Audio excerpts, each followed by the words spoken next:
An interface is used to specify members that deriving classes must implement.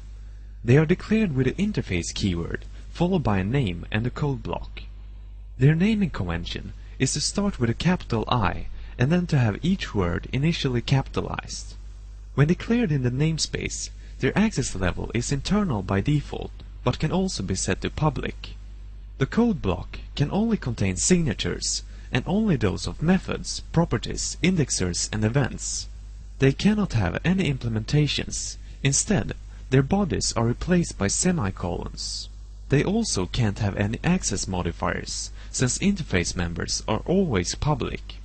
To show an example, we'll create an interface called iComparable with a single method named compare. We'll also create a class called circle with a field to hold the radius of the circle. In order to make this class implement our interface, we use the same notation as for inheritance. Notice that although the class can inherit from only one base class, it may implement any number of interfaces by specifying them in a comma-separated list after any base class. Because we implement iComparable, we must now define the compare method, which for this class will return the difference between the circle radiuses. The implemented member must be public in addition to having the same signature as the one defined in the interface.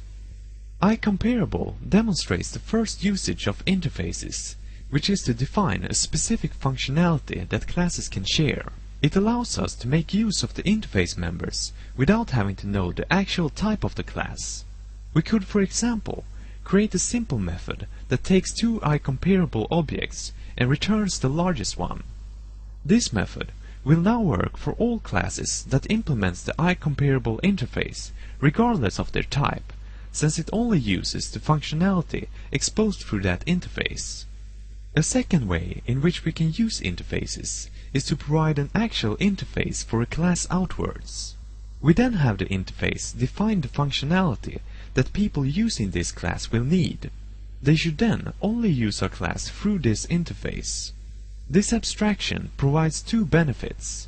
First, it makes it easier to use our class, since we now only have access to the members that are relevant. And second, it makes our class more flexible, since we can now implement the class any way we want, as long as we follow the interface, without having to worry about breaking someone else's code.